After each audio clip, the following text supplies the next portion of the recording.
यहाँ पे देखिए character sketch of Walter Morel in Sons and Lovers by D H Lawrence देख लेते हैं।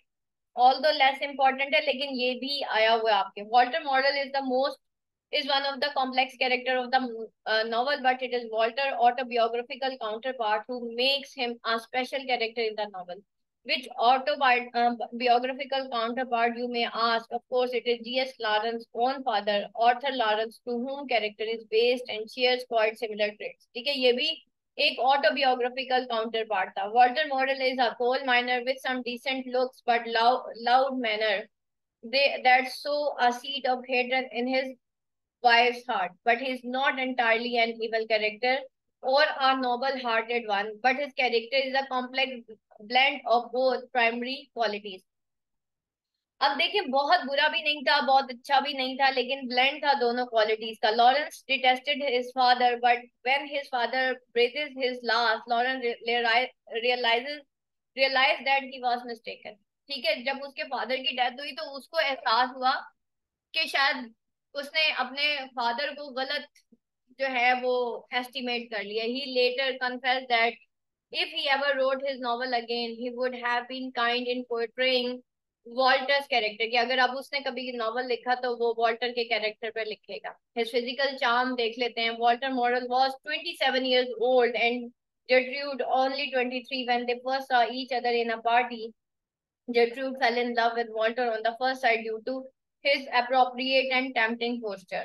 Lawrence introduces us to physical beauty of Walter Model as thus he was well set up, erect, and very smart. He had wavy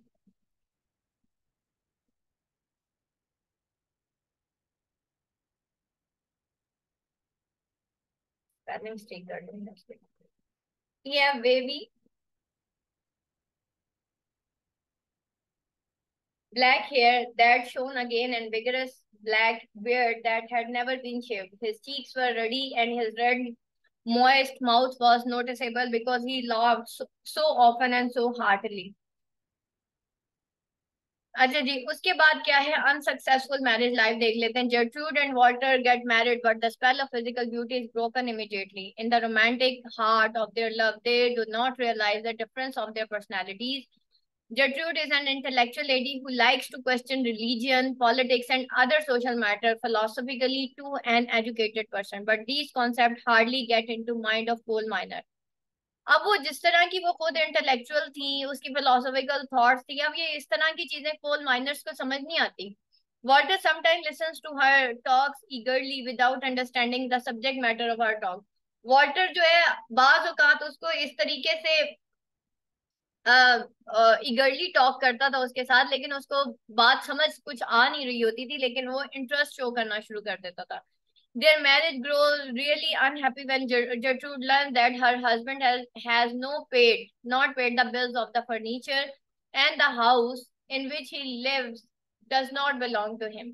और वो उससे नफरत करने लग जाती जब उसको ये पता चलता है कि उसका जो हस्बैंड है उसने तो अभी तक बिल्स ही नहीं पे किए उस फर्नीचर और हाउस के जिसके अंदर वो रह रहे हैं, और वो जो घर है वो बिलोंग भी उससे नहीं करता। She begins despising him for keeping her in dark through such lies. ठीक है, उसको बहुत गुस्सा आता है कि भाई इसने तो मेरे से झूठ बोला है, but she did not realise was the fact that he did not want to disclose about his poverty to her since he belonged to the middle class.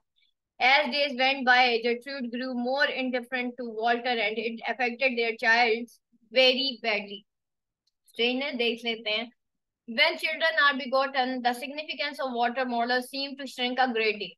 The indifferent Gertrude finds solace in William and later Paul. ठीक है, अब क्या हुआ, जब बच्चे पैदा हुए तो सिग्निफिकेंस ऑफ वाटर मॉडल जो है बहुत, मतलब उसकी अहमियत बहुत कम हो गई, क्योंकि जर्ट्रूड ने अपने आप को ज्यादा किस में लगा लिया, बच्चों में लगा लिया। सच level of difference shows by his wife and ridges Walter.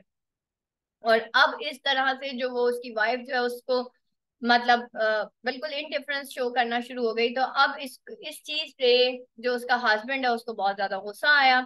And he is again tempted to drink before he temporarily quit for the sake of his wife. फिर अब उसने जो है ड्रिंक फिर शुरू कर दिया कि जो कि वो पहले छोड़ चुका था just for sake of his wife. He becomes ill tempered and scolds his children too often, और वो जो है फिर इल टेम्पर्ड हो गया और वो अपने बच्चों को मारने लग गया, उनको स्कोल्ड करने लग गया, ठीक है। therefore his child grew, यानी कि उनको डांटने डपटने लग गया। therefore his children grew Oedipus complex against him, but in reality he is miserable creature। अब क्या होता है कि बेटा एक जो शोहर होता है बेसिकली उसको और कुछ नहीं चाहिए होता, ऑब्वियसली वो अपने बीवी बच्चों को पाल रहा होता है, उसको जस्ट एक मीठी जबान चाहिए होती है, क्योंकि ऑब्वियसली देखें हदीस में है ना कि नबी पाक सल्लल्लाहु अलैहि वसल्लम ने फरमाया कि अगर मैं कभी, मतलब अगर अल्लाह के बाद किसी को सजदे का हुक्म होता तो मैं औरत को कहता कि वो अपने शोहर को सजदा करे, ठीक है। और मैं काफी अरसा ये बात सोचती रही कि वालिदैन क्यों नहीं, उस्ताद क्यों नहीं, शोहर ही क्यों, ठीक है। बेसिकली अल्लाह ताला इंसान को पालता है ना, तो हम उसको सजदा करते हैं। तो अगर आप देखें तो कहीं ना कहीं आपका शोहर भी आपको पाल रहा होता है, कहीं ना कहीं बहुत सारी चीजें वो उसके होने से हमारी जिंदगी में होती है, और अगर वो नहीं है तो हम भी नहीं। अगर ये चीज खवातीन को समझ आ जाए, नॉर्मली हम खवातीन ये बहुत बड़ी गलती करती है कि जब बच्चे हो जाते हैं तो सिर्फ हम बच्चों की बातों में ही लग जाते हैं या बच्चों में ही लग जाते हैं, या शोहर से बस इतनी बात होती है कि भाई पैम्पर ले आना, सब्जी ले आना, दाल ले आना, तो वो भी फिर आपको उसी तरीके से डील डील करता है कि अच्छा बच्चे क्या कर रहे हैं, अच्छा खाने में क्या पका है, आज खाना सही बना है कि नहीं बना। तो बेसिकली ताली तो फिर दोनों हाथों से बजी है। एक तरफ शोहर कह रहा है कि ये मेरे से सिवाय दाल सब्जी और बच्चों के कोई बात नहीं करती, और इस तरफ से बीवी भी यही कहती है। दोनों को ये पता ही नहीं होता कि हम दोनों गलती कर रहे हैं, ठीक है। तो दोनों ही गलती पे होते हैं, और दोनों का जो एक वो होता है, और वो कहते हैं ना दिल से दिल को राह होती है, जब हम किसी के बारे में बुरा ख्याल करते हैं ना तो वैसा ही ख्याल हमारे दिल में भी आता है। तो अगर तो ऐसी सिचुएशन है तो आई विल से कि yes, husbands are the miserable एक क्रिएचर है जिनको समझने के लिए कोई है नहीं एक्चुअली, ठीक है। So for instance one day he returns home hungry, but Gertrude has already eaten her meals. He says that she, being his wife, had to wait on him, but her cold reply enrages and saddens him. Says she never, be Lord, I will wait on a dog at the door first.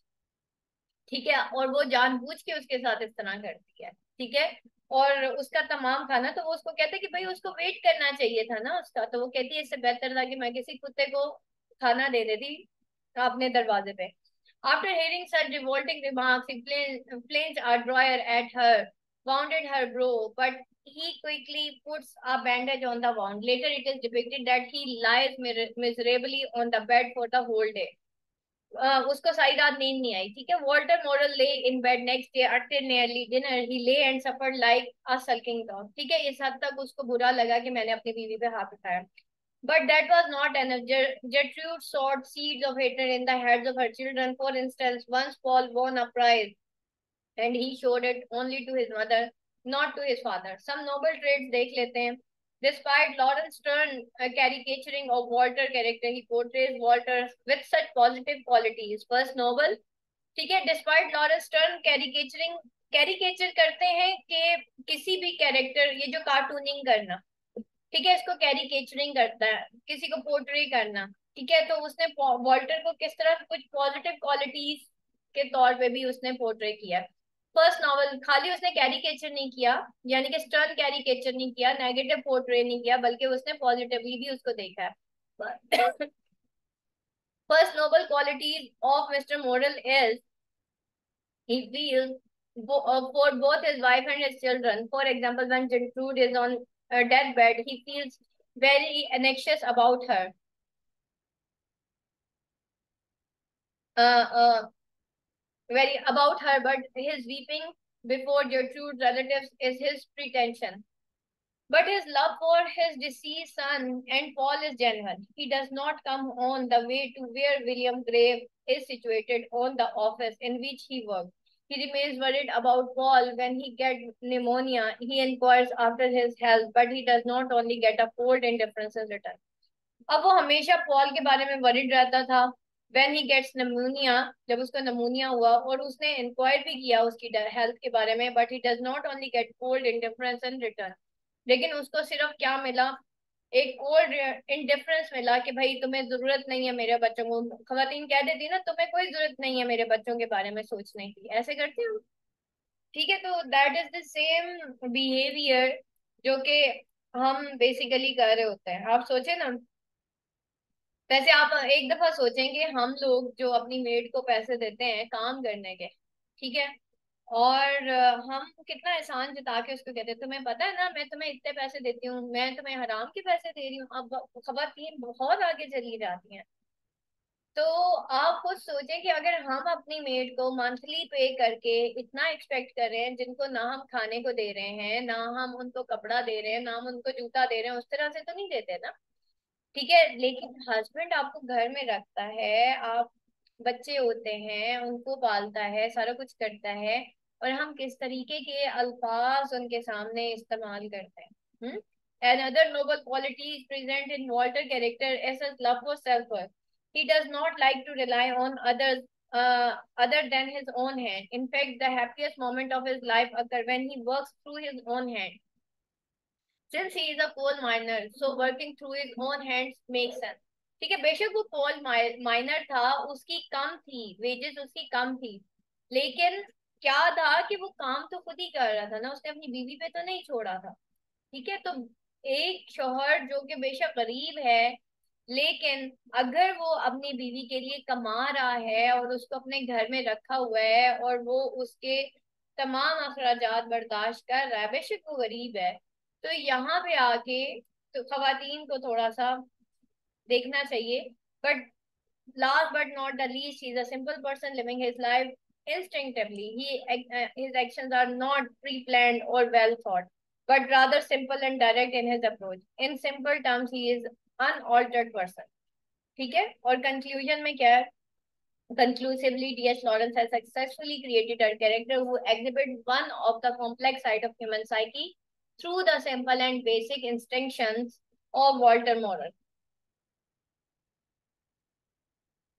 who suffers in difference from his family members of being poor. ठीक है, अब यहाँ पे हम देखते हैं कि DS Lawrence जो है उसने बहुत सक्सेसफुली कैरेक्टर क्रिएट किया जिसने कुछ complex side of human psyche, एक सिंपल और बेसिक इंस्टिंक्शन, इंस्टिंक्शन कहते हैं इंस्टिंक्ट होती है ना इंसान की हिस्स, ठीक है, उसका महसूस करना, उसके एहसासात, और Walter moral who suffer in difference from his family, कि उसकी फैमिली ने एक्चुअली उसको बिल्कुल अकेला छोड़ दिया था, मेंबर्स ऑफ बीइंग पुअर, क्योंकि वो गरीब था।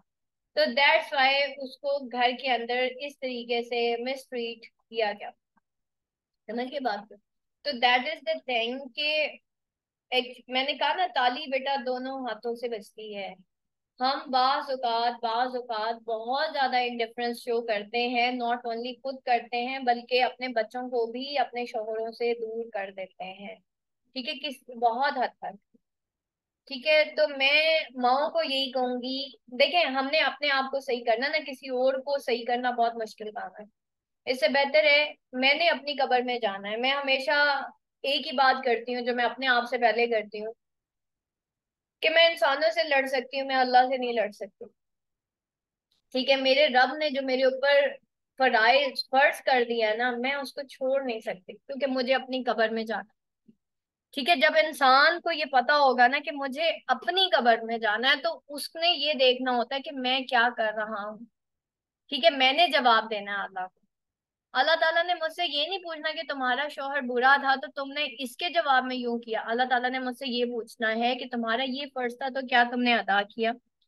उस दिन मैंने एक पोस्ट देखी जिसके ऊपर लिखा हुआ था कि जी अगर बीवी जो है, और वो पता नहीं किसी मौलवी का नाम लेके लिखा हुआ था कि पता नहीं किस हजरत ने ये फरमा दिया, आई डोंट नो।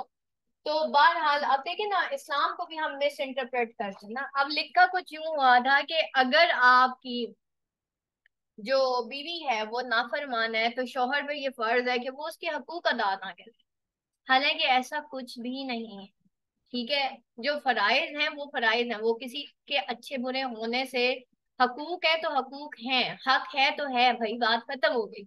अब किसी के अच्छे बुरे हो जाने से कोई किसी का हक खत्म नहीं कर सकता, क्योंकि फर्ज ही अल्लाह ने किया है। आप देखें ना, हम बीमार हैं या नहीं है, हमने फर्ज, नमाज फर्ज है कि नहीं है? ठीक है, तो जो फराइज हैं वो आपने हर हाल में अदा करने होते हैं, उनकी माफी नहीं होती। ठीक है। तो ये चीजें इस तरह की, और इसी तरीके से खवातीन भी यही कहते हैं, जब वो मेरे हकूक नहीं अदा करते तो मैं उनका हक क्यों अदा, हक ना अदा करूं। भाई आपने हक इसलिए अदा करना है क्योंकि आपने अल्लाह को जवाब देना है, सिंपल। ठीक है, आपने अपना फर्ज इसलिए अदा करना है क्योंकि आपने अल्लाह को जवाब देना है, क्योंकि मेरे पे अल्लाह ने फर्ज कर दिया है, तो बात खत्म। जब ये सोच हमारे जहन में आती है, और एक चीज बेटा याद रखिएगा कि नेकी फैलाएंगे ना, नेकी वापस आएगी। नफरतें फैलाएंगे, नफरत वापस आएगी। मोहब्बतें फैलाएंगे तो मोहब्बत ही इन रिटर्न वापस आती है। मैंने अभी रिसेंटली एक खातून की साइकोथेरेपी की है। हुआ क्या कि उनके हस्बैंड ने सेकंड मैरिज की। मैंने उन्हें कहा देखें इस्लाम में जायज है, और तो ये बहुत बहुत बहुत मुश्किल काम है, बहुत मुश्किल काम है कि आप इसको बर्दाश्त कर रही हैं, अल्लाह ने आपको चुना है या जो भी है। मैंने कहा आप एक काम करें, आप अभी अच्छा अच्छा ये सोचें कि आपके हस्बैंड आपसे ना बहुत मोहब्बत करते हैं, और जो वैल्यू आपकी, और मैंने बाकायदा उनकी ये वो की कि आप क्योंकि फर्स्ट उनकी वाइफ हैं, आप उनके 4 बच्चों की माँ हैं, उनकी तो जो वैल्यू आपके वो दूसरी की हो नहीं सकती। ठीक है, वो जो दूसरी वाली आई है ना, वो तो वैसी जो है ना आ गई है। अब मोस्टली मर्द जो होते हैं दूसरी बीवियों से बच्चे भी नहीं पैदा करते। बहरहाल दैट इज डिफरेंट। तो बहरहाल मैंने उनकी काफी साइकोथेरेपी की, और फाइनली ये हुआ कि सेकेंड डे ही उनके मोबाइल पे उनके हस्बैंड के बड़े प्यारे प्यारे मैसेज आना शुरू हो गए। एंड शी वॉज शॉक्ड कि आपने कल मेरी साइकोथेरेपी की है और आपने मुझे कहा है कि अपने हस्बैंड के बारे में अच्छा अच्छा सोचो, और नेक्स्ट डे उन्होंने मुझे बकायदा वो मैसेजेस भेजे कि ये देखे मेरे हस्बैंड मुझे कितने अच्छे अच्छे मैसेजेस कहते हैं। तो देखें साइंस ने ये प्रूव किया है कि जब हम किसी के बारे में मोहब्बत से सोचते हैं ना, तो वो कहते हैं ना दिल से दिल को राती है, तो वो मोहब्बत वाली वेव्स ना उसके दिल से जाके टकराती हैं, तो वो इन रिटर्न वापस आती हैं, क्योंकि ये इमोशंस भी इको हो रहे होते हैं। जब आप गलत सोचते हैं ना तो नेगेटिविटी वापस आ रही होती है। हालांकि अभी उस बंदे को पता नहीं है कि आपने उसकी बुराई कर दी है, लेकिन उसके दिल पे जाके ना वो नेगेटिव वाइब्रेशंस जाके लग रही होती हैं, और वो फिर वही वाइब्रेशंस वापस इको होती हैं। तो इसलिए कोशिश करें कि हर इंसान के बारे में प्यारा प्यारा अच्छा अच्छा सोचें। ठीक है, जब आप अच्छा सोचेंगे तो उनसे अच्छा अच्छी ही चीज जो है वो रिटर्न हो, बुरी चीज कभी रिटर्न नहीं हो। ठीक है, बाद में वैसे भी आपको पता चल ही जाता है कि इसने आपके बारे में अच्छा बोला है या बुरा बोला है। सच्चाई तो नहीं छुपती, लेकिन मसला वहीं पे आ जाता है कि बेटा हमने अपना, हम देखें दुनियावी लिहाज से हम कितने वो होते हैं ना, सेल्फिश होते हैं। बस जी मेरी बीवी मेरे बच्चे, मुझे अपना उल्लू सीधा करना है, हम बोलते हैं ना ये बात, है कि नहीं है, हम अपनी अपनी में लगे हुए हैं। जब अमाल की बारी आती है तो फिर दूसरों के क्यों देखते हैं। फिर भी तो अपने अपने देखे ना, क्योंकि कब्र एक ऐसा गढ़ा है जो जन्नत के बागों में से एक बाग है और दोजख के गढ़ों में से एक गढ़ा है, तो जहां पे जाना है उसको भी तो याद रखे ना। मेरा ख्याल है हमें सेल्फिश इस चीज के बारे में होना चाहिए, जैसे सहाबा का नाम थे कि अल्लाह के सामने सबसे ज्यादा मुकर्रब कैसे होना है, अल्लाह का करीब तरीन बंदा कैसे, हमें अल्लाह का कुर्ब कैसे मिले। ठीक है, अल्लाह तो हमारे करीब है, इसमें कोई शक नहीं है, लेकिन हमें अल्लाह की कुर्बत चाहिए ना। तो जिसे अल्लाह की कुर्बत मिलती है वो तो अल्लाह वाले हो जाते हैं, उनकी जो जबान से अल्लाह फील हो रहा होता है। ठीक है, तो अपनी जिंदगी को इतना मुश्किल ना बनाए। सोच अच्छी कर लेंगे जिंदगी आसान है, सोच मुश्किल कर लेंगे जिंदगी मुश्किल। हर चीज आपके गुमान पे डिपेंड करती है। कल मैं एक बहुत प्यारा लेक्चर सुन रही थी, पता नहीं आजकल वो आलिम दीन आते हैं सुबह, वो दुनिया न्यूज के ऊपर ना एक बड़ा प्यारा अनीक अहमद का पयामे सुबह सुबह 7 बजे लगता है, कभी सुना करें। वहां पे बड़े अच्छे अच्छे उलमा आते हैं, उनको हमने मीडिया पे नहीं देखा, लेकिन वो बहुत अच्छे उलमा को बुलाता है। पॉडकास्ट थी जो यूथ क्लब है ना मोहम्मद अली, उनकी पॉडकास्ट थी, तो वो उनका इंटरव्यू ले रहे थे। उन्होंने बड़ी प्यारी बात की, कहते एक औरत थी, उसके बच्चे नहीं थे। ठीक है, तो काफी अरसा हो गया शादी को, उसने कहा कि किसी उसके पास गई कि भाई देखे मेरा हाथ तो बताए मेरे बच्चे कब हो गए। उन्होंने कहा आपकी हाथ की लकीर में ना, आपकी बच्चों की लकीर है ही नहीं। उन्होंने कहा कि ये आप कैसी बात करें, कह रहे नहीं है तो नहीं है, तुम्हारे बच्चे नहीं हो सकते क्योंकि लकीर ही नहीं है। उसने कहा ठीक है मैं अल्लाह से आपको लेके दिखाऊंगी। 2 साल बाद वो बच्चा लेके आ गए कि ये मेरा बच्चा। तो उस काहिल ने जब उनका हाथ देखा तो उसमें उसमें लकीर मौजूद थी। तो कहते हैं अब तुम्हारे हाथ में वो लकीर आ गई है जो कि जिससे बच्चे की लकीर है, यानी कि अब तुम्हारी जिंदगी में औलाद और भी हो। तो आप अंदाजा करें कि अल्लाह इतना करीब है कि इंसान, और वो कहते हैं कि रियल में हमारे साथ हुआ कि वो बंदा हाथ बहुत अच्छा देखता था। इसी तरीके से आजकल लोग कहते हैं कि जी वो आदात निकालते हैं कि फलाने हर्फ के साथ आपने शादी करनी है जिसका नाम शुरू होगा इस हर्फ से, और इससे नहीं करनी। तो उन्होंने कहा कि जो मेरा निकला ना कोरा, जब मेरी शादी हुई